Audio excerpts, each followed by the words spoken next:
శుక్లాంబరధరం విష్ణుం శశివర్ణం చతుర్భుజం ప్రసన్నవదనం ధ్యాయేత్ సర్వవిఘ్నోపశాంతయేత్. గురుర్బ్రహ్మా గురుర్విష్ణుః గురుర్దేవో మహేశ్వరః గురు సాక్షాత్ పరబ్రహ్మ తస్మై శ్రీ గురవై నమః.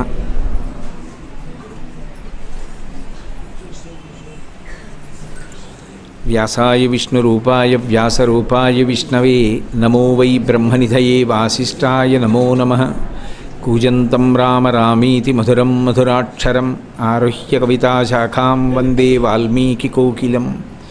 శ్రుతిస్మృతిపురాణానాం ఆలయం కరుణాలయం నమామి భగవత్పాదశంకరం లోకశంకరం.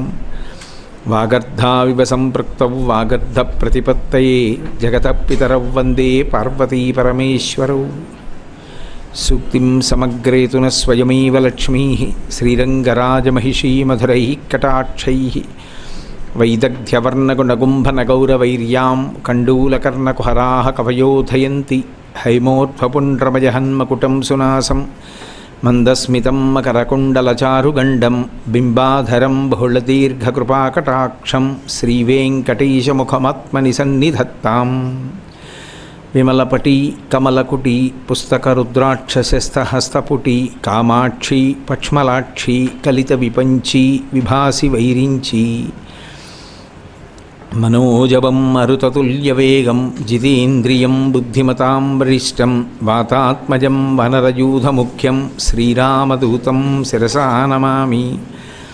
ఆపదామపహర్తారం దాతారం సర్వసంపదాం లోకాభిరామం శ్రీరామం భూయో భూయో నమామ్యహం. హరి ఓం. పరమేశ్వర స్వరూపమైన సభకు నమస్కారం. నేను మీతో ప్రతిరోజు మనవి చేస్తున్నాను. శ్రీరామాయణము వేదోపబృంహణము. వేదవేద్యే పరే పుంసి జాతే దశరథాత్మజే వేద ప్రచేతసాదాసీత్ సాక్షాత్ రామాయణాత్మన. వేదమే భూమి మీదకి దిగి వచ్చి శ్రీరామాయణంగా నడిచింది. అందుకే వేదం చదువుకోలేదు అన్న బెంగ ఉండదు. శ్రీరామాయణం చదువుకుంటే చాలు. శ్రీరామాయణం ఎంత గొప్పది అంటే, ఒక ఆడపిల్ల గర్భిణి అయితే అనేకమైనటువంటి సంస్కారములు చేయవలసి ఉంటుంది యథార్థానికి. శ్రీరామాయణం వింటే ఇక గర్భ సంస్కారములు అక్కర్లేదు, అన్ని గర్భ సంస్కారములు చేసినట్లే. అంత గొప్పది. విశేషించి గర్భిణి అయినటువంటి స్త్రీ షణ్ముఖోత్పత్తి శ్రీరామాయణం బాలకాండలోది వినాలి. కుమార సంభవం కాళిదాసకృతం కాదు. కాళిదాసకృతం కాదంటే నా ఉద్దేశం ఆయన రాయలేదు అని కాదు. కాళిదాసు గారు రచించినటువంటి కుమార సంభవం చదువుకోవడం కన్నా కూడా శ్రీరామాయణంలో ఉన్నటువంటి బాలకాండలో షణ్ముఖోత్పత్తిని వాల్మీకి మహర్షి ఏది చెప్పారో ఆ షణ్ముఖోత్పత్తిని గర్భిణీ స్త్రీ విన్నట్టయితే, ఒకవేళ లోపల ఉన్నటువంటి పిండం, లోపల ఉన్నటువంటి జీవుడు విశేషమైన పాపంతో వచ్చి బాధ పెట్టేటటువంటి వాడు వస్తుంటే ఆ పాపము నివృత్తి అయి సాధు పురుషుడైనటువంటి వాడు జన్మిస్తాడు. అందుకే శ్రీరామాయణానికి వ్యవహారమునందు కూడా చాలా విశేషమైనటువంటి ఖ్యాతి ఉంది. అది సాక్షాత్ వేదము. అందుకే రామాయణం చదువుకుంటే వేదం చదువుకున్నట్లే. వేదంలో ఎలా జీవించాలని చెప్పబడిందో దాన్నంతటినీ కూడా రామచంద్రమూర్తి అనుష్ఠించి చూపించారు. ఎక్కడి నుంచి ఎక్కడి వరకు అంటే, నామకరణం దగ్గర నుంచి, గర్భోత్పత్తి దగ్గర నుంచి చిట్ట చివర అంత్యేష్టి సంస్కారం వరకు శ్రీరామాయణంలో ప్రస్తావింపబడినటువంటి అంశం లేదు. అందుకే రామాయణం తెలిసి ఉంటే, రామాయణం చదువుకుని ఉంటే, ఎప్పుడైనా ఏదైనా ఒక సందర్భం ఏర్పడినప్పుడు ఇప్పుడు రాముడైతే ఏం చేస్తాడు అన్నది అవగాహన ఉంటే ఎవరైనా అదే చేయవచ్చు. రాముడు అడుగు తీసి అడుగు వేస్తే వేదాన్నే ప్రమాణంగా స్వీకరిస్తాడు. అందుకే దాని పేరే రామాయణము అని వచ్చింది. అసలు యథార్థానికి వాల్మీకి మహర్షి పెట్టుకున్న పేరు అది కాదు. సీతాయాశ్చరితం మహత్ పౌలస్త్యవధ అని పెట్టుకున్నారు ఆయన. కానీ లోకంలో దానికి రామాయణమని పేరు. రామాయణము అనడానికి కారణం ఏంటంటే ఆయనము అంటే కదలిక, రామాయణము అంటే రాముని యొక్క కదలిక. రాముని యొక్క కదలిక అంటే ఏ మనుష్యుడు కదిలినా 2 పాదములతోటే కదులుతాడు. రాముడు కూడా 2 పాదముల మీద కదిలేడు. కానీ రాముడు కదలడానికి ఉపయోగించుకున్నటువంటి పాదములు 2 లౌకికమైనటువంటి పాదములు కావు. సత్యము ధర్మము. సత్యం మీద ఊంచుకుని ధర్మాన్ని కదుపుతాడు, ధర్మం మీద ఊంచుకుని సత్యాన్ని కదుపుతాడు. సత్యధర్మములు రెండిటినీ 2 పాదములుగా చేసుకుని నడిచాడు. కాబట్టే రాముని యొక్క నడక రామాయణం. రామ అన్న సీతమ్మ, సీతమ్మ తల్లి కూడా అంతే. ఆమె అయోనిజ కాబట్టి ఆమె నరకాంత కాదు, మానవకాంత కానప్పటికీ ఆవిడ కేవలము మనుష్యకాంత ఎలా ప్రవర్తిస్తుందో అలాగే ప్రవర్తించింది. ఆ పతివ్రత ధర్మం, పతివ్రత యొక్క శక్తి ఏమిటో నిరూపించి చూపించింది. అసలు ఆడదాని యొక్క వైభవం అంతా ఎక్కడుంటుందో, ఆడది పూజ చెయ్యాలా భర్తను అనుగమించాలా, దేని చేత ఎక్కువ శక్తి వస్తుంది అంటే మీరు శ్రీరామాయణాన్ని పరిశీలించండి. సీతమ్మ తల్లి పూజలు చేసింది అని మీకు ఎక్కడా కనపడదు. ఆమె ఎక్కడైనా పూజ చేస్తే రామచంద్రమూర్తి పూజ అయిపోయిన తర్వాత ఒక నమస్కారం చేస్తుంది అంతే.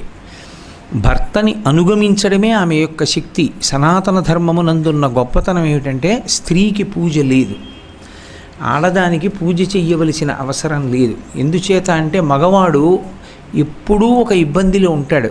ఏమిటి అంటే ఆయన అనుష్ఠాన ప్రక్రియ చాలా జాగ్రత్తగా చెయ్యాలి. ప్రత్యక్ష పరమేశ్వరుడుగా దొరికేవాడు గురువు ఒక్కడే.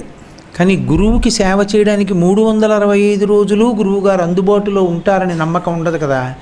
ఆ అంతేవాసిత్వం అందరికీ అదృష్టంగా లభించకపోవచ్చు. భగవంతుడి పూజ చేసేటప్పుడు మగవాడు ఎంతో దృష్టి పెట్టి ఆ మంత్రభాగానికి సమన్వయం చేసుకుంటూ పూజ చేయాలి. అందుకే పూజ అన్న మాటకు అర్థం ఏంటంటే త్రికరణములు ఏకీకృతము కావాలి. అలా ఏకీకృతము కానంతసేపు ఏ అంగముల యందు ఏకీకృతము కాలేదో దానిని యాంత్రికం అంటారు. పూజ చేసినట్టుగా శాస్త్రంలో తీసుకోరు. నేను మీతో ఒక ఉదాహరణ చెప్పాలి అంటే పాదయోహో పాద్యం సమర్పయామి అన్నాను అనుకోండి. పాదయోహో పాద్యం సమర్పయామి అన్నప్పుడు ఇలా చల్లాను అనుకోండి, అసలు నాకు దాని మీద ఏ శ్రద్ధ లేదు అని గుర్తు. పరమేశ్వరుడు మీ ఎదుట పాదములు 2 చాపాడు అనుకోండి, మీరు ఇలా నీళ్లు చల్లుతారా, ఆయన పాదములు కడుగుతారా? పాదాలు కడుగుతారు కదా. ఆయన పాదాలు కడిగినప్పుడు భావన చేత మీరు ఆ ఉద్ధరిణితో నీళ్లు తీసి ఇలా విడిచిపెట్టినా మనసు మాత్రం ఆ మంత్రం చెప్పినప్పుడు చాపబడినటువంటి పరమేశ్వరుడి పాదాల మీద ధర్మపత్ని బంగారు చెంబుతో నీళ్లు పోస్తుంటే మీరు మీ కుడి చేత్తో ఆయన పాదములు కడిగినట్లు భావన చెయ్యాలి. అందుకే పూజ చూడవద్దు అంటారు. పెద్దలు చేసేటటువంటి పూజ చూసే ప్రయత్నం చేయకూడదు. ఎందుకో తెలుసా? పెద్దలు చేసే పూజ చూస్తే అదేమిటి అలా చేస్తున్నాడు అనిపిస్తుంది. ఆయన మనసులో రమిస్తూ ఉంటాడు. ఆ రమిస్తూ ఉండడంలో మామూలుగా పూజ చేసేవాడు టక 5 నిమిషాల్లో చేసేదాన్ని ఆయన 1 గంట సేపు చేస్తాడు. ఎందుకని అంటే మనసా భావన చేస్తాడు. ఆ పాదములను కడుగుతాడు, ఉత్తరీయంతో తుడుస్తాడు, గంధాన్ని అనులేపనం చేస్తాడు, పారాణి పెడతాడు. అప్పుడు తర్వాతి ఉపచారం దగ్గరికి వస్తాడు. అంటే ఏ ఒక్క ఉపచారం దగ్గరైనా మనసు నిజంగా అలా నిలబడిందనుకోండి, ఆ ఉపచారమునందు పూజ చేశాడు. ఆ ఒక్కటి చాలు. ఏదో ఒక్క ఉపచారం చెయ్యగలిగితే చాలు. కానీ చిత్రం ఏమిటంటే మనం అలా పూజ చెయ్యం. మనం అంటే మీ వంటి వాళ్ళ గురించి నేను మాట్లాడటం లేదు, నా బోటిగాడు అనుకోండి. యాంత్రికం అంటే వాక్కు చేత నడిచిపోతుంటుంది మంత్రభాగం. పాదయోహో పాద్యం సమర్పయామి, హస్తయోహో అర్ఘ్యం సమర్పయామి, ముఖే ఆచమనీయం సమర్పయామి అంటాడు. అన్నిటికీ తమలపాకుతో నీళ్లు చేసి చల్లడమే. ముఖే ఆచమనీయం సమర్పయామి అంటే ఆచమనీయం స్వీకరించండి అని గుర్తు. ఆచమనీయం నేను తీసుకుంటే ఎలా తీసుకుంటాను? నా భార్య నాకు పోస్తే ఓం కేశవాయ స్వాహ అన్న తర్వాత కాదు, అది లోపలికి వెళ్ళిపోవాలి కంఠంలోంచి. వెళ్ళిపోయిన తర్వాత అప్పుడు ఓం నారాయణాయ స్వాహ అని మళ్ళీ పుచ్చుకుంటాను. మరి ఈశ్వరుడికి ఎందుకు ఇవ్వరు 3 మాటలు? మరి ఆయనకి ఇవ్వాలి కదా. ఆయనకి ఇచ్చినప్పుడు ఆయన చెయ్యి చాపి లోపలికి పుచ్చుకొని మళ్ళీ చెయ్యి చాపడానికి వ్యవధి ఉండాలా వద్దా? 3 మాటలు ఇలా ఇలా ఇలా అంటే 3 మాటలు ఏమిటి, నా మొహం ఇలా అంటారు, అంతే, అయిపోయింది ఆచమనీయం. ఎక్కడ పూజ? పూజ అంటే త్రికరణ శుద్ధి. మనస్సు చేత ఏది చేస్తున్నాడో, వాక్కు చేత ఏది చెప్తున్నాడో, కర్మేంద్రియం దాన్ని చెయ్యాలి. ఆ 3 ఎక్కడ ఏకీకృతమైతే అక్కడ పూజ చేశాడు అని చెప్తారు. ఈ 3 ఏ ఒక్కటి లేకపోయినా పూజ చెయ్యలే, ఆ ఉపచారము చెయ్యలేదు అనే వేస్తారు. అందుకే పురుషుడికి పూజ చేయడం చాలా చాలా కష్టం. భక్తితో మనసు నిలబడితేనే పూజ చెయ్యగలడు. మనసు నిలబెట్టడం మరీ కష్టం. అది అలా లొంగుతుందా? లొంగదు. అది లొంగితే ఇంకేం గొడవే ఉండదు, అది ఎక్కడికో వెళ్ళిపోతూ ఉంటుంది. కానీ స్త్రీకి చాలా అదృష్టం. అందులో ప్రత్యేకించి వివాహతి అయినటువంటి స్త్రీ సుమంగళి బహు అదృష్టవంతురాలు. ఏ కారణం చేత అంటే ఆమెకి ఇంకా వేరే పూజ లేదు. ఆమె నిద్ర లేవగానే భర్త పాదములకు తల తగిలేటట్టుగా నమస్కరిస్తే పరబ్రహ్మమునకు నమస్కరించినట్లు వేసేస్తారు. ఆయన పూజ చేసుకోవడానికి సంభారములన్నీ సిద్ధం చేస్తే ఈశ్వరుడి పూజకి ఏర్పాట్లు చేసేసినట్టే. ఆయన పూజ చేసుకున్న తర్వాత తీర్థం ఇస్తే తీర్థం పుచ్చుకుందనుకోండి, ఆయన చేసిన పూజ సక్రమంగా చేశాడో లేదో తెలియదు, కానీ సక్రమంగా పూజ చేస్తే ఏ ఫలితం వస్తుందో అందులో సగం ఆవిడ ఖాతాలో వేస్తారు. ఆయన పెట్టిన నైవేద్యం ఈశ్వరుడికి అందిందో లేదో తెలియదు, ఆయనకి ఆవిడ పలహారం చేసి పెట్టింది కాబట్టి పరమేశ్వరుడికి బాలభోగం చేసినట్లు వేస్తారు. ఈయన మహానైవేద్యం పెట్టాడో పెట్టలేదో తెలియదు, మధ్యాహ్నం భర్తకి భోజనం పెట్టింది కాబట్టి మహానైవేద్యం పెట్టేసిందని వేసేస్తారు. నేను రాత్రి ఈశ్వరుడి కాళ్ళు పట్టి పడుకోవాలంటే మనసా ఉపచారం చెయ్యాలి, ఓ కీర్తన పాడుకుంటూ. భర్త కాళ్ళు ఒత్తి పడుకుంది అనుకోండి, పరమేశ్వరుడి కాళ్ళు ఒత్తింది అని వేసేస్తారు. అందుకే భర్తని అనుగమించినటువంటి స్త్రీ పొందేటటువంటి శక్తి యథార్థమునకు పూజలో ఎంతో నిష్ట కలిగి ఉపాసన ఉంటే తప్ప పురుషుడు పొందలేడు. రామాయణంలో ఎవరి ధర్మాన్ని వాళ్ళు నిరూపించారు. సీతమ్మ తల్లి ఆమె శక్తి అంతా ఎక్కడుంది అంటే భర్తని త్రికరణ శుద్ధిగా అనుగమించింది. ఆ అనుగమించిన కారణం చేత ఆవిడ అంత శక్తివంతురాలైపోయింది. భారతీయ ధర్మంలో కేవలం సీతమ్మే కాదు, ఏ మహాపతివ్రత అయినా కూడా భర్తని అనుగమించినటువంటి వాళ్ళు ఎవరైనా సరే అదే శక్తిని పొంది ఉంటారు. అందుకే పురుషుడి వలన వాన లేదు, యజ్ఞయాగాది క్రతువుల వలన వాన. కానీ ధర్మం తెలుసుకుని పతిని అనుగమించినటువంటి స్త్రీ వలన నెలకి ఒక వర్షం పడుతుంది. అంత గొప్ప స్థితిని, అటువంటి స్థానాన్ని కల్పించింది శ్రీరామాయణం. ఎవరు ఎలా ప్రవర్తించాలో చూపిస్తుంది. రామాయణం బాగా చదువుకుంటే నేనేం చెయ్యాలండి, ఇది ఎలా చెయ్యాలండి అని ఒకళ్ళని అడగవలసిన అవసరం ఉండదు. శ్రీరామాయణం బాగా చదువుకుంటే సీతారాములు ఏం చేస్తారో చూస్తే ఎవరైనా చేయవలసింది అది, అంతకన్నా ఇంకా చేయడానికి ఏమీ మిగలదు. అటువంటి శ్రీరామాయణం వేదోపబృంహణం, వేదం చెప్పినవన్నీ కూడా అద్భుతంగా కథారూపంలో తీసుకొస్తుంది. అలాగని కాల్పనికమైన కథ కాదు, యథార్థముగా జరిగినటువంటి వృత్తాంతం, ఇతిహాసం. అటువంటి ఇతిహాసమైన రామాయణంలో ఒక్కొక్క చోట ఒక్కొక్క మెరుపు. మహర్షికి ఒక అలవాటు ఉంది, ఆయన కథాభాగాన్ని ఎంత అందంగా చెప్తారంటే రామాయణంలో తలుపు వేశారు అని చెప్పరు. ఆయన తలుపు వేయమని రాముడు చెప్పాడు, పరిచారికుడు తలుపు వేశాడు, రామ తలుపు వేశానని చెప్పాడు అని చెప్తారు. అంటే ఇంకా అనుమానం ఏమీ ఉండదు ఆ కథ చదివేటప్పుడు. అంత స్పష్టంగా ప్రతి కదలికని కూడా వర్ణిస్తారు ఆయన. అంత ఏమీ మళ్ళీ దీని గురించి వ్యాఖ్యానం ఉంటుందా, దీని గురించి ఏమైనా తెలుసుకోవడానికి ఎవరు చెప్తారు అని ఆలోచించడానికి ఏమి ఉండదు. అంత అరటిపండు ఒలిచినట్లుగా ఉండేటటువంటి కావ్యం, అంత తేలిక భాషలో ఇవ్వబడిన కావ్యం చాలా తక్కువ మంది వ్యక్తులు ఉంటారు. గుర్తుపెట్టుకోవలసినటువంటి వాళ్ళు కొన్ని వందల మంది ఉండరు. భారతంలో అలా కాదు. భారతంలో ఆది పర్వంలో కనపడినటువంటి వ్యక్తి మళ్ళీ ఎక్కడో ఇంకో పర్వంలో కనపడతాడు. ఈయన ఎక్కడి నుంచి ఎక్కడికి వెళ్ళాడు అని ఆయన మొత్తం జీవితాన్నంతటినీ సంగ్రహం చేయాలి అంటే చాలా కష్టం, ఎంతో జ్ఞాపకం పెట్టుకోవాలి. ఎంతమంది వ్యక్తులు మహాభారతంలో. శ్రీరామాయణం అలా కాదు, చాలా తేలిక జ్ఞాపకం పెట్టుకోవడం. ప్రధానమైన వ్యక్తులు కొందరే ఉంటారు. వాళ్ళ నల్లుకుని మిగిలిన వాళ్ళు ఉంటారు, వాళ్ళ పేర్లు గుర్తున్నా గుర్తుండకపోయినా కథాభాగం గుర్తుంటుంది. అంత అద్భుతమైనటువంటి రామాయణంలో ఒక్కొక్క చోట ఒక్కొక్క వ్యక్తి చేత ఒక్కొక్క శ్లోకం చెప్పిస్తారు మహర్షి. చెప్పించారు అన్న నా మాటకు అర్థం ఏమిటంటే మహర్షి చెప్పారు అని కాదు, ఆ వ్యక్తి చెప్పినటువంటి దాన్ని మహర్షి మనకు అందిస్తారు. కానీ వెతికి పట్టుకోవాలి, చాలా జాగ్రత్తగా పట్టుకోవాలి. అది మెరుపది. ఇప్పుడు సాలగ్రామం కావాలనుకోండి, సాలగ్రామం కావాలి అంటే సాలగ్రామం ఎక్కడి నుంచి తీసుకొస్తారు? రాళ్లల్లో ఉంటాయి సాలగ్రామాలు.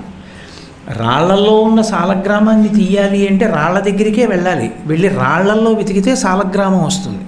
అలాగే శ్రీరామాయణంలో మెరుపులు వెతుక్కోవాలి, ఆర్షవాక్కుల్ని వెతుక్కుని పట్టుకోవాలి అంటే శ్రీరామాయణం చదువుకుంటే పట్టుకోగలుగుతాం. ఒక చోట సుందరకాండలో ఒక మాట అనిపిస్తారు మైనాకుడి చేత.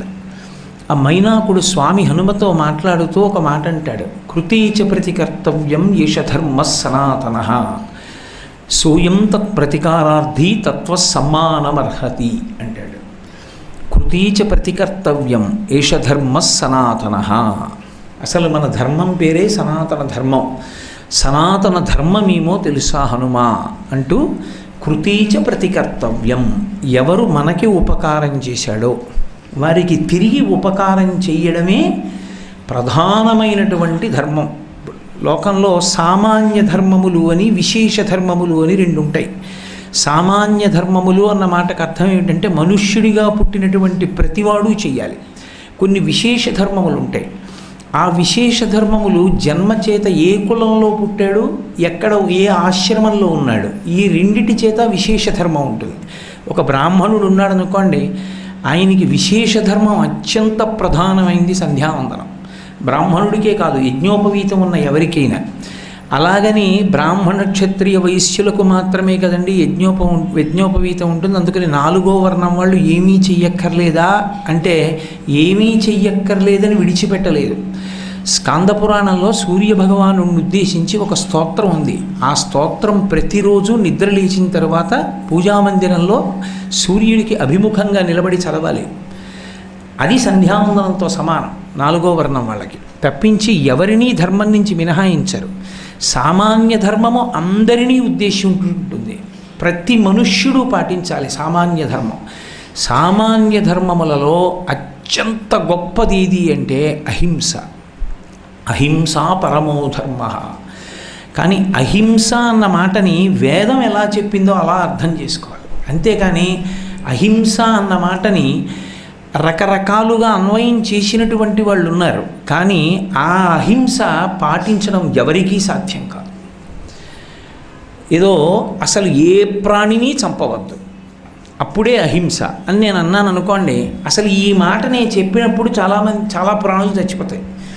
నేను ఈ మాట మైక్లో చెప్పినప్పుడు ఈ ధ్వని తరంగాలకి కొన్ని సూక్ష్మజీవులు చచ్చిపోతాయి. అప్పుడు ఇంకా పూర్తి అహింస పాటించండి, ఎలా సాధ్యం అవుతుంది? సాధ్యం కాదు. అందుకే వేదము అహింస అన్న మాటని అద్భుతంగా అన్వయం చేస్తుంది. గృహస్థుకైతే హింస కొంతవరకు అనుమతిస్తుంది. వంట చేసుకునేటప్పుడు కొన్ని ప్రాణులు చచ్చిపోతాయి, ఇల్లు తుడిస్తే చచ్చిపోతాయి. సన్యాసి అస్సలు ప్రాణిహింస చేయడానికి వీల్లేదు. అందుకే సన్యాసి వంట చేసుకోకూడదు, అగ్నిహోత్రంతో సంబంధం ఉండకూడదు. అగ్ని సంబంధం విడిచిపెట్టేస్తాడు కాబట్టే సన్యాసి శరీరం పడిపోయిన తర్వాత కూడా శరీరాన్ని దహించకూడదు, దాన్ని భూస్థాపితం చేస్తాడు. చేసి దాని మీద తులసి చెట్టు పెడితే బృందావనం అనాలి, శివలింగం పెడితే అధిష్టానం అనాలి. అంతే తప్ప సమాధి అన్న మాట వాడకూడదు. సమాధి అన్న మాట సన్యాసికి ఉండదు. సన్యాసి శరీరాన్ని భూస్థాపితం చేస్తే దాని మీద తులసి చెట్టు పెడతారు, పెడితే బృందావనానికి వెళ్ళామనాలి. మహాత్ములైనటువంటి వారు లోపల నుంచి ఇప్పటికీ ఎవరు వచ్చారో తెలుసుకుంటూ ఉంటారు. ఇప్పటికీ కాంచీపురంలో చంద్రశేఖరేంద్ర సరస్వతి మహాస్వామి వారి బృందావనం ఉంది. ఆ బృందావనం దగ్గరికి ఆయనకి అత్యంత ముఖ్యమైన అంతేవాసులు పై ఊరు నుంచి వస్తున్నప్పుడు ఆయన లోపల నుంచి తెలుసుకుంటారు వస్తున్నారు వాళ్ళని. ఇప్పటికీ ఆ ప్రజ్ఞ అలాగే ఉంటుంది. అందుకే పరమాచార్య స్వామి వారి దగ్గర ముఖ్యమైన అంతేవాసులైన భక్తులు ఎవరైనా వెడితే పేరు చెప్తారు. కాకినాడ నుంచి కోటేశ్వరరావు గారు వచ్చారు స్వామి అంటారు. ఎందుకంటారు అంటే స్వామి వింటారు, పరాకు పడతారు, ఓ వచ్చాడనమాట వీడు అని ఆయన తన దివ్యమైనటువంటి అనుగ్రహాన్ని వర్షిస్తారు. అటువంటి స్థాయిని పొందిన మహాపురుషులకి పైన తులసి కోట కానీ శివలింగం కానీ ఉంచుతారు. భగవాన్ రమణులకు శివలింగం ఉంచారు, అధిష్టానం అంటారు. అలాగే శృంగేరిలో చాలా చోట్ల అధిష్టానాలు ఉంటాయి.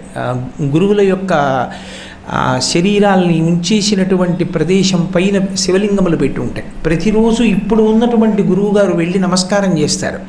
ఇప్పటికీ శృంగేరిలో ప్రాతకాల పూజ అయిపోగానే శృంగగిరి పీఠాధిపతులు భారతీ తీర్థస్వామి వారు ఖచ్చితంగా వెళ్ళి గురువుగారుల అధిష్టానాలన్నిటికీ ప్రదక్షిణం చేసి నమస్కారం చేసి లోపలికి వెడితే తప్ప ఎవ్వరితో మాట్లాడరు. గురువుగారికే నమస్కారం. వారు ఎక్కడికి వెళ్ళినా వారితో గురుపాదుకలు పెడతాయి. అన్నీ గురుపాదుకలకి చెప్పి గురుపాదుకలకి నమస్కరిస్తారు. అంత గురుభక్తితో ఉంటారు. కనుక కొన్ని విశేష ధర్మములు, కొన్ని సామాన్య ధర్మములు. అహింసా పరమో ధర్మ, ఇది అందరికీ అన్వయం అవుతుంది. ఎవరో కొంతమందికి అన్వయం అయ్యేది కాదు. అహింస తర్వాత మళ్ళీ అంత గొప్పది ఏది అంటే ప్రత్యుపకారం. ఉపకారం చేసిన వాడిని జ్ఞాపకం పెట్టుకుని మళ్ళీ ఉపకారం చెయ్యడం. అలా చెయ్యడంలో తొట్రుపాటు ఉండకూడదు. నేను చెయ్యనా అన్న ఆలోచన రాకూడదు. ఉపకారం చేసిన వాడికి ప్రత్యుపకారం చెయ్యడంలో ఎప్పుడూ ముందుండాలి. అలా కానీ చేయకపోతే ప్రాయశ్చిత్తం లేని ఏకైక దోషం అదొక్కటే. వేదంలో ప్రాయశ్చిత్త కాండ అని ఒక ప్రత్యేకమైనటువంటి భాగం. ఏదైనా ఓ తప్పు చేస్తే దానికి ఓ ప్రాయశ్చిత్తం చేయిస్తారు. ఆ ప్రాయశ్చిత్తం చేస్తే ఆ దోషం పోయింది అని. ఏదో పిలక లేదనుకోండి, పిలక పెట్టుకోకుండా ఎవరో గుండు చేయించేసుకున్నాడు. ఏమిటి ప్రాయశ్చిత్తం అంటే మళ్ళీ జుత్తు పుట్టి పిలకొచ్చే వరకు దర్భ కట్టుకోవాలి, అప్పుడు అది ప్రాయశ్చిత్తం. అలా ప్రాయశ్చిత్త కాండ అంటారు. దేనికైనా ప్రాయశ్చిత్తం ఉంది. ఉపకారం చేసిన వాడికి తిరిగి ప్రత్యుపకారం చేయడంలో అలసత్వం వహించి అవతలవాడికి మళ్ళీ ఉపకారం చెయ్యకపోతే దానికి మాత్రం ఇక ప్రాయశ్చిత్తం లేదు. వేదాంతర్గతమైనటువంటి రహస్యాల్ని శ్రీరామాయణం ప్రకాశింపచేసింది. సుందరకాండలో మహర్షి ప్రత్యుపకారము కృతజ్ఞత దీని గురించి చెప్తే, కిష్కింధకాండ చివరి భాగం దగ్గరికి వెళ్ళేటప్పటికీ లక్ష్మణస్వామి మాట్లాడుతూ అంటాడు, బ్రహ్మగ్నీచ సురాపీచ చోరీ భగ్నవ్రతీ తథా నిష్కృతిర్విహితాసిద్భి కృతఘ్నో నాస్తి నిష్కృతి అంటాడు. కృతఘ్నుడు అంటే ఎవరంటే చేసిన ఉపకారాన్ని మరిచిపోయినవాడు. కృతజ్ఞుడు అంటే చేసిన ఉపకారాన్ని జ్ఞాపకం పెట్టుకున్నవాడు. కృతజ్ఞో నాస్తి నిష్కృతి, కృతజ్ఞునికి నిష్కృతి లేదు. ఎవరికి ఉంది? బ్రహ్మగ్నీచ, బ్రహ్మహత్య చేసిన వాడికి కూడా నిష్కృతి ఉంది. సురాపేచ, కళ్ళు తాగిన వాడికి ఉంది. చోరే, దొంగతనం చేసిన వాడికి ఉంది. భగ్నవ్రతే తథా, వ్రతభగ్నం చేసినటువంటి వాడికి ఉంది, వ్రతభంగం చేసిన వాడికి. కానీ ఒక ఉపకారాన్ని పొంది ఆ ఉపకారం చేసిన వాడికి ప్రత్యుపకారం చేయడంలో తడబడి అలా ప్రత్యుపకారం చెయ్యని వాడికి కృతజ్ఞో నాస్తి నిష్కృతి, నిష్కృతి లేదంటాడు. కాబట్టి కృతజ్ఞత అనేటటువంటిది ప్రయత్నపూర్వకంగా మనుష్యుడు అలవాటు చేసుకోవాలి, లేకపోతే భయంకరమైన దోషం వచ్చి పడిపోతుంది. అందుకే శ్రీరామాయణంలో సుందరకాండలో చెప్పిస్తారు మహర్షి, కృతీచ ప్రతికర్తవ్యం ఏష ధర్మ సనాతన సోయం తత్ ప్రతికారార్థి తత్వ సమానమర్హసి అంటారు. ఇది ఎక్కడి ఈ శ్లోకం అంటే, ఈ శ్లోకం ఏ సందర్భంలో వచ్చింది అంటే, స్వామి హనుమ వెళ్ళిపోతున్నారు సముద్రం మీద. పిబన్నివ బభౌ చాపి సౌర్మిమాలం మహార్ణవం పిపాసురివచాకాశం దదృశేష మహాకపి అన్నారు మహర్షి. ఆకాశాన్ని తాగేస్తున్నాడా అన్నట్లుగా వెళ్ళిపోతున్నారు ఆయన. వెళ్ళిపోతుంటే సముద్రుడు చూశాడు కింద నుంచి. హనుమ వెడుతున్నారు. అది ప్రత్యుపకారము అన్న మాటకి ఎక్కడి వరకు ఆలోచించాడంటే, తన కడుపులో పడిపోయి ఉన్నటువంటి మైనాకుడితో చెప్పాడు, నా దగ్గర ఉన్నవి ఉప్పు నీళ్లు, నేను పైకి లేవకూడదు, నేను పైకి లేస్తే సృష్టి ధర్మాన్ని అతిక్రమించినట్టు. సముద్రానికి ఈశ్వరుడు చెలియలి కట్టని విధించాడు. చెలియలి కట్ట అంటే అది దాటగలిగిన, సముద్రం అంతా పొంగితే దాటేస్తుంది చెలియలి కట్టని, కానీ దాటదు. ఒక గోనె బస్తాలో ఒక వ్యక్తిని కట్టేస్తే వాడు కాళ్ళు చేతులు తన్నుకుంటే ఎలా ఉంటుందో అలా చెలియలి కట్ట దగ్గరికి కెరటములు వచ్చి వెనక్కి వెళ్ళిపోవాలంతే తప్ప ఎట్టి పరిస్థితుల్లోనూ దాటకూడదు. ఈ చెలియలి కట్ట అన్న పేరుతోటే విశ్వనాథ సత్యనారాయణ గారు ఒక అద్భుతమైన నవల రాశారు. స్త్రీకి కానీ పురుషుడికి కానీ కామమునందు ధర్మము చెలియలి కట్ట. అదుపు తప్పడానికి ఎంతసేపు అండి? తప్పు చేయడానికి 5 నిమిషాలు చాలు. కానీ తాను తప్పు చెయ్యకుండా ఈ దేశంలో పుట్టినటువంటి వాళ్ళు ఒకసారి ఆడదాన్ని స్వీకరిస్తే ధర్మపత్నిగా చావో రేవో ఆమెతోటే. అనుకూలవతి అయిందా జన్మ పండింది, కాదా జన్మ పండింది, వైరాగ్యం వచ్చింది. 2 రకాలుగాను జన్మ పండవలసిందే తప్ప ఇంకొకలా మాట్లాడకూడదు. అందుకే అత్యంత హీనాతిహీనమైనటువంటి సంస్కారం ఇది అంటే తన భార్య పైన 3వ వ్యక్తికి నేరం చెప్పడం. ఒకసారి మంగళసూత్రం కట్టిన తర్వాత ఎట్టి పరిస్థితుల్లో భార్య మీద పురుషుడు వేరొకరికి నేరం చెప్పడానికి వీల్లేదు. తన భార్యని పరపురుషుడి దగ్గర పొగడడానికి వీల్లేదు. వారు చాలా పెద్దలు, సంస్కారవంతులు, ఆమెకి తండ్రి వంటి వారైతే మాత్రమే పొగడాలి తప్ప అన్య పురుషుల దగ్గర మా ఆవిడండి అని మాట్లాడకూడదు. ఆమె ఎటువంటిదైనా సరే తను భరించాలి. అలా భరిస్తాడు కాబట్టే భర్త భరించి ఆమెకి కీర్తి కట్టబెట్టాలి తప్ప ఆమెకి అపకీర్తి వచ్చేటట్టు తాను ప్రవర్తించకూడదు పురుషుడు. ఎక్కడి ధర్మం అక్కడే. కాబట్టి చెలియలి కట్ట ఆడది కానీ మగవాడు కానీ కామమునందు ధర్మమును తప్పరు. ధర్మము చెలియలి కట్ట. ఎవడు తాళి కట్టాడో వాడితోడిదే జీవితం, ఎవరికి తాళి కట్టాడో ఆమెతోడిదే జీవితం, అంతే. ఇక ఆ చూపు వేరొకరి యందు ఉండదు. మిగిలిన వాళ్ళందరూ కామాక్షి పరదేవతా స్వరూపం. ఒక్క భార్య యందే కామదృష్టి, అది చెలియలి కట్ట. అది దాటితే ఎంత ఉపద్రవాలు వస్తాయో చూపిస్తారు విశ్వనాథ సత్యనారాయణ గారు. ఆర్ష సంస్కృతిని దృష్టిలో పెట్టుకుని నవలల రూపంలో అద్భుతమైనటువంటి విషయాలు అందించిన మహాపురుషుడు విశ్వనాథ వారు. కాబట్టి సముద్రము పైకి లేవకూడదు. సముద్రం పైకి లేచిందనుకోండి, హనుమకి స్వాగత సత్కారాలు చేద్దామని సమస్త ప్రాణికోటి దెబ్బతింటుంది. అందుకని ఆయన లేవకూడదు. పైగా పైకి లేచినా తన దగ్గర ఉన్నది ఉప్పు నీరు, అర్ఘ్యపాద్యములను ఎలా ఇస్తాడు? అందుకని తనలో ఉన్నటువంటి మైనాక పర్వతంతో మాట్లాడుతూ ఒక మాట చెప్పాడు. అహం ఇక్ష్వాకునాధేన సగరేణ వివర్ధత ఇక్ష్వాకు సచివశ్చాయం నవసీదితుమర్హతి అన్నాడు. ఇక్ష్వాకు వంశంలో పుట్టినటువంటి రామచంద్రమూర్తి కార్యం మీద హనుమ వెళ్ళిపోతున్నారు. నేను ఇక్ష్వాకు వంశంలో పుట్టినటువంటి సగర చక్రవర్తి యొక్క కుమారులైనటువంటి సగరులు ఈ భూమి మీద గోతులు పెడితే 60,000 మంది అందులోకి వచ్చి చేరిన నీరు సాగరములని పిలువబడ్డాయి. అప్పుడు వచ్చింది సముద్రం. నేను ఏర్పడడానికి కారణం ఇక్ష్వాకు వంశంలో వచ్చినటువంటి ప్రభువు అయిన సగరుడు. ఆ ఇక్ష్వాకు వంశంలో పుట్టినవాడు రామచంద్రమూర్తి. ఆ ఇక్ష్వాకు వంశంలో పుట్టిన రామచంద్రమూర్తి ధర్మాన్ని నిలబెట్టడం కోసం, తండ్రిని సత్యమునందు ప్రతిష్ఠించడం కోసం 14 సంవత్సరములు అరణ్యవాసం చేయడానికి తన భార్య సీతమ్మతో తమ్ముడు లక్ష్మణస్వామితో అరణ్యవాసానికి వస్తే జనస్థానంలో ఉండగా ఆయన భార్యని అపహరించినటువంటి వాడు రావణాసురుడు. ఆ సీతమ్మ తల్లి జాడ కనిపెట్టి రామచంద్రమూర్తికి ఉపకారం చేయడానికి వెడుతున్నవారు స్వామి హనుమ. కాబట్టి ఆ రాముడు ఇక్ష్వాకు వంశంలోని వాడు కనుక ఆ రాముడి బాధ తీర్చడానికి హనుమ వెడుతున్నారు కాబట్టి ఆయనకి ఉపకారం నేను చెయ్యాలి. ఎక్కడది స్మరించాడో చూడండి ప్రత్యుపకారానికి. మహర్షి ఎంత అద్భుతమైన మాట అన్నారంటే, తిర్యగూర్ధ్వమదశ్చైవ శక్తిస్తే శైలవర్ధితం. నువ్వు పక్కలకి పెరగలవు, పైకి పెరగలవు, కిందకి పెరగలవు, పైగా నువ్వు పడిపోయి లోపల ఉండిపోయావు. ఇక పైకి రాలా. పడిపోయినప్పటి నుంచి ఎందుకు పైకి రాలేదంటే, పాతాళస్య ప్రమీయస్య ద్వారమవృత్య తిష్టసి. పాతాళానికి బిలం ఉంది, దానికి అడ్డంగా పడిపోయింది మైనాక పర్వతం. ఆ పర్వతం అడ్డంగా పడింది కాబట్టి ఇక రాక్షసులు పాతాళలోకం నుంచి పైకి రాలేరు. అప్పటి నుంచి ఇంక అది పైకి లేవలేదు, అలాగే ఉండిపోయింది ఆ పర్వతం. ఇన్నాళ్ల నుంచి నువ్వు పైకి వెళ్ళలేదు, కానీ ఇప్పుడు నువ్వు పైకి వెళ్ళవలసిన అవసరం వచ్చింది. ఎందుకని అంటే, నా అస్తిత్వానికి కారణమైనటువంటి ఇక్ష్వాకు వంశంలో పుట్టిన రామచంద్రమూర్తి కార్యం మీద వెడుతున్న హనుమకి మనం సత్కారం చేయకపోతే, ఆతిథ్యం ఇవ్వకపోతే ఆ జీవితానికి అర్థం లేదు. నిజంగా కృతజ్ఞత అన్న మాట అంటే, పరోపకారం అంటే ఒక్కొక్క కుటుంబాన్ని చూస్తే ఆశ్చర్యం వేస్తుంది.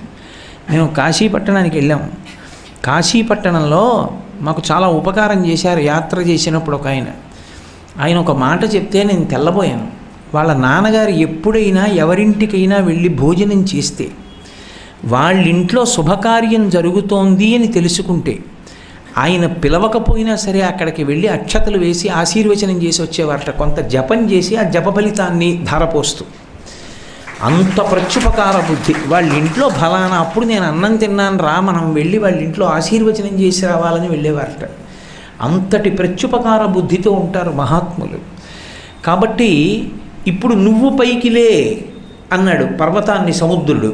ఇప్పుడు మైనాక పర్వతం పైకి లేచి, ఆ పైకి లేస్తే వస్తున్నారు హనుమ. అదేం సూర్యోదయ సమయం, బంగారు శిఖరాలతో పర్వతం పైకి లేస్తే లేత కిరణములు పడినప్పుడు ఎలా మెరిసి చుట్టూ పచ్చటి వలయం ఏర్పడుతుందో మీరు ఊహించవచ్చు. అంత అందంగా కనపడుతోంది. పైగా చక్కటి కందమూలాలు, తేనెపట్లు, చెట్లు అన్నీ కనపడుతున్నాయి. ఒక వానరములందు వానర ఉపాధికి అది ఆకర్షణీయము, దిగాలనిపిస్తుంది. కానీ ఆయన అన్నారు, మధ్యేలవణతో యస్య విఘ్నోయమితి నిశ్చయ, సముద్రం మధ్యలోంచి బంగారు పర్వతాలు పైకెందుకు వచ్చాయి అంటే రామకార్యం మీద వెడుతున్న నన్ను ఆకర్షించే ప్రయత్నం జరుగుతోంది, నేను ఆకర్షింపబడను అని ఉరసాపాతయామాస జీమూత మివమారుత, తన వక్షస్థలం పెట్టి కొడితే బంగారు పర్వత శిఖరములు చూర్ణములై సముద్రంలో పడిపోయాయి. అప్పుడు మనుష్య రూపాన్ని పొంది మైనాకుడు ఆకాశంలో నిలబడ్డాడు. అంతరిక్షస్థిత శ్రీమాన్ ఇదం వచనమబ్రవీత్ అన్నారు మహర్షి. శ్రీమాన్ అంటుంటారు సుందరకాండలో, అదో అద్భుతం. అప్పుడప్పుడు మహర్షి శ్రీమాన్ అంటుంటారు. శ్రీమాన్ అంటే దానికి అర్థం ఏమిటి అంటే పరులకు ఉపకారం చేయడంలో దక్షత ఉన్నవాడు, వెడుతున్న కార్యాన్ని మర్చిపోనివాడు, కృతజ్ఞత కలిగినటువంటి వాడు, సమర్థత కలిగినటువంటి వాడు. ఆ సందర్భంలో గుణము ఆవిష్కృతమైతే కీర్తించడానికి శ్రీమాన్ అన్న శబ్దం వేస్తూ ఉంటారు. ప్రహృష్టవదన శ్రీమాన్ ఇదం వచనమబ్రవీత్ అంటారు సరస్వతో మాట్లాడుతున్నప్పుడు. అందుకని అంతరిక్షస్థిత శ్రీమాన్ ఇదం వచనమబ్రవీత్. మైనాకుడు ఆకాశంలో నిలబడితే శ్రీమాన్ అన్నారు. శ్రీమాన్ అయినటువంటి ఆ మైనాకుడు నిలబడ్డాడు. ఏమిటి శ్రీమాన్ అంటే ఆయనకి రెక్కలు ఉన్నాయి. ఆయనకి రెక్కలు ఉన్నా పూర్వకాలంలో పర్వతములు రెక్కలతో ఎగిరి అన్ని చోట్లకి వెళ్ళి దిగుతుంటే జననష్టం జరుగుతోందని ఇంద్రుడితో ఫిర్యాదు చేస్తే ఇంద్రుడు వజ్రాయుధాన్ని ప్రయోగించి పర్వతములన్నిటికీ కూడా రెక్కలు కత్తిరించాడు. మైనాకుడు భయపడిపోయి ఎగరలేకపోతే, రెక్కలుండి ఎగరలేకపోతే వాయుదేవుడిని ఆశ్రయించాడు స్నేహితుడు కనుక. వాయుదేవుడు ఎత్తి తీసుకెళ్ళి సముద్రంలో పడేశాడు. కాబట్టి ఆయన పైకి రాడు. ఎందుకంటే పైకి వస్తే ఇంద్రుడు ఇక్కడ ఉన్నావా అని రెక్కలు కత్తేస్తాడు. ఇంద్రుడికి తెలియదా? తెలుసు. తెలిసి ఎందుకు ఊరుకున్నాడంటే రెక్కలు కత్తిరించకుండా ఊరుకుంటే నా భయానికి ఎలాగో పైకి రాడు, కదలకుండా పడి ఉంటాడు. కింద నుంచి రాక్షసులు పైకి రారు, అడ్డంగా పడ్డాడుగా, ఊరుకుందాం అని ఊరుకున్నాడు. అందుకనే ఆయన పైకి లేవడు, భయం. రెక్కలు ఉన్నాయి కానీ భయం. రెక్కలు ఉండి పైకి లేవక భయంతో బ్రతుకుతున్నవాడు ఇవాళ పైకి వచ్చాడు. ఎందుకు పైకి వచ్చాడు? 2 కారణముల చేత పైకి వచ్చాడు. ఒకటి, సముద్రుడు చెప్పాడు పైకి వెళ్ళమని. తనకి ఆశ్రయం ఇచ్చినవాడు సముద్రుడు. ఆ సముద్రుడు ఆశ్రయం ఇచ్చి ఉండకపోతే నువ్వు నాలో ఉండడానికి వీల్లేదు అన్నాడు అనుకోండి, ప్రవాహాన్ని అక్కడ తీసేసాడు అనుకోండి, మైనాకుడు పైకి వచ్చేస్తాడు. తన కడుపులో పెట్టి దాచుకున్నాడు ఆశ్రయం ఇచ్చి. తన కడుపులో పెట్టి ఆశ్రయం ఇచ్చి దాచుకున్నవాడు ఇవాళ తనను ఒక ఉపకారం అడిగాడు. తనకి ఉపకారం చేసిన వాడికి ప్రత్యుపకారం చేయడం తనకి ధర్మమా కాదా? ఏమయ్యా నేను పైకి లేస్తే మరి ఇంద్రుడు చూసిన రెక్కలు కత్తిరించేస్తే పోతే పోని.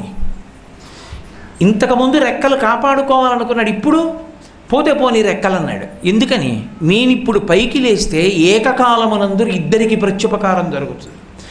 ఒకటి సముద్రుడికి, నేను ఆయన గర్భంలో ఉండడానికి అవకాశం ఇచ్చాడు. 2, ఇత పూర్వం నేను కష్టంలో ఉన్నప్పుడు వాయుదేవుడు నన్ను ఎత్తి తెచ్చి ఈ సముద్రంలో పడేశాడు. ఇప్పుడు ఆ వాయువు యొక్క కుమారుడే స్వామి హనుమ ఆకాశం మీద పెడుతున్నారు. ఆత్మావై పుత్రనామాసి, తండ్రికి కొడుక్కి అభేదం. కాబట్టి ఇప్పుడు హనుమకి ఆతిథ్యం ఇస్తే ఆ వాయువుకి ఆతిథ్యం ఇచ్చినట్టే. కాబట్టి రెక్కలు పోతే వచ్చిన నష్టమే ఉంది? ఇద్దరికి ఏకకాలంలో ప్రత్యుపకారం చేయడం మానేసి సముద్రంలో దాక్కుని రెక్కలు దాచుకునే కన్నా ప్రత్యుపకారం చెయ్యడంలో నా రెక్కలు తెగిపోయినా పర్వాలేదు, పైకి లేచిపోతానన్నాడు. ఆర్షధర్మాన్ని పాటించాడు. ఈ ఆర్షధర్మాన్ని నిలబెట్టడానికి ఉద్యుక్తుడయ్యాడే, ఇది గొప్పతనం. అందుకు శ్రీమాన్ మహర్షి ఒక మాట అన్నారంటే అంత గంభీరంగా మాట్లాడతారు. అంతరిక్షస్థిత శ్రీమాన్ ఇదం వచనమబ్రవీత్. అప్పుడు పైకి లేచి ఆయన అన్నాడు, కృతేచ ప్రతికర్తవ్యం దేశధర్మ సనాతన. సముద్రం నాకు చెప్పిందయా నీకు ఆతిథ్యం ఇమ్మని, ఉపకారం చేసిన వాడికి ప్రత్యుపకారం చెయ్యవడం అనేటటువంటిది సనాతన ధర్మమునందు ప్రధానమైన విశేషం. కాబట్టి నీకు ప్రత్యుపకారం చెయ్యడానికి సముద్రుని పనుపున నేను వచ్చాను. కాబట్టి నువ్వు ఇక్కడ దిగు, కాసేపు విశ్రాంతి తీసుకో, అదిగో అక్కడ కందమూలములు ఉన్నాయి, చక్కగా తిను, మళ్ళీ లేచి వెళ్ళిపో అన్నాడు. ఎవరి ధర్మం వాళ్ళది, అది తమాషా. కానీ మాట్లాడేటప్పుడు మాత్రం పారుష్యం ఉండదు, ఎంత చక్కగా మాట్లాడతారో. అందుకే హనుమని ఉపాసన చేస్తే చక్కగా మాట్లాడడం వస్తుంది. ప్రీతోస్మి కృతమాతిథ్యం అన్యురేషోపనీయతాం త్వరతే కార్యకాలో మే అహస్యాప్యతివర్తతే ప్రతిజ్ఞాచమయా దత్త నస్థాతవ్యమిహాంతరే అన్నారు. నేను ప్రతిజ్ఞ చేశాను రామబాణం వెళ్ళినట్టు వెడతానని, అవతల పొద్దు కుంగిపోతోంది, నేను ఆగకూడదు, వెళ్ళిపోవాలి. మీరు నాకు ఆతిథ్యం ఇచ్చినట్టే, నేను పుచ్చుకున్నట్టే. ఇలా చెయ్యి వేసి వెళ్ళిపోయారు. చూడండి తమాషాగా ఓ మాట అంటారు, కొద్దిగా మజ్జిగ తాగెళ్ళంటే మీరు భోజనం పెట్టినట్టు మీ ఖాతాలో వేసేసాను అంటారు. అవతల వాడు ఎంతో తృప్తి చెందుతాడు, ఇప్పుడు నేను తాగనండి అనరు, మీరు భోజనం పెట్టినట్టు వేశాను మీ ఖాతాలో, నన్ను వెళ్ళనివ్వండి అంటారు. అంటే మాట యందు మర్యాద, ఆ మర్యాదకి ప్రసిద్ధి ఎవరంటే రామచంద్రమూర్తి. మర్యాదానాంచలోకస్య కర్త కారయితా చ సహా అంటారు స్వామి హనుమ రాముణ్ణి ఉద్దేశించి. మర్యాదా పురుషోత్తముడైన ఆ మర్యాదయే స్వామి హనుమది. అందుకే ఆయన కూడా అంత అందంగానూ మాట్లాడి వెళ్ళిపోయారు. ఇక్కడ మహర్షి నోటి వెంట వచ్చినటువంటి మాట చిత్రం ఏమిటంటే, ఉపకారం చేద్దామని మైనాకుడు పైకి వచ్చాడు, హనుమ వెళ్ళిపోయాడు. ఇంద్రుడు వచ్చాడు, చూశాడు, మైనాకుడు పైకి లేచాడు.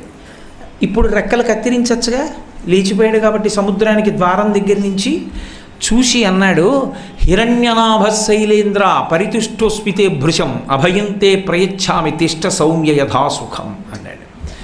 హిరణ్యనాభ శైలేంద్ర, బంగారు శిఖరములు కలిగినటువంటి ఓ మైనాక పర్వతమా, ఎంతో సంతోషించాను. అతిథి పూజ అంత గొప్పగా ప్రత్యుపకారం చెయ్యడానికి రెక్కలు పోతాయేమో అని కూడా భయపెడకుండా నువ్వు పైకొచ్చి నిలబడ్డావు కనుక నీ యొక్క ప్రవర్తన చేత నేను ఎంతో సంతోషాన్ని పొందాను. నీ రెక్కలకి ఏమీ అపకారం జరగదు, ఎలా ఉన్నావో అలాగే సంతోషంగా ఉండు అని అభయం ఇచ్చి వెళ్ళిపోయాడు. కాబట్టి రామకార్యం మీద వెడుతున్న వాడికి ఆతిథ్యం ఇస్తానన్నంత మాత్రం చేత రెక్కలు నిలబడ్డాయి. ఉపకారం చేసిన వాడికి ప్రత్యుపకారం చెయ్యడానికి కృతజ్ఞతాబుద్ధితో నిలబడినంత మాత్రం చేత రెక్కలు నిలబడ్డాయి. శ్రీరామాయణం మనకి నేర్పేది ఏమిటి అంటే, కృతజ్ఞతాబుద్ధితో ప్రత్యుపకారానికి సిద్ధపడినటువంటి వ్యక్తికి పరమేశ్వరుని యొక్క అనుగ్రహము పరిపూర్ణముగా సిద్ధిస్తుంది. అందుకే నేను మీతో తరచుగా మనవి చేస్తుంటా, ఎంత పూజ చేస్తే ఈశ్వరానుగ్రహం కలుగుతుంది అన్న మాట కన్నా ధర్మాన్ని పట్టుకుంటే ఈశ్వరానుగ్రహం పరిపుష్టంగా కలుగుతుంది. మంగళాశాసనపరై మదాచార్య పురోగమై సర్వైశ్చ పూర్వైరాచార్యై సత్కృతాయాస్తు మంగళం. మంగళం కోసలేంద్రాయ మహనీయ గుణాత్మనే చక్రవర్తి తనూజాయ సర్వభౌమాయ మంగళం. ఉమాకాంతాయ కాంతాయ కామితార్థప్రదాయినే శ్రీగిరీశాయ దేవాయ మలినాథాయ మంగళం. సర్వం శ్రీ ఉమామహేశ్వర పరబ్రహ్మార్పణమస్తు. స్వస్తి.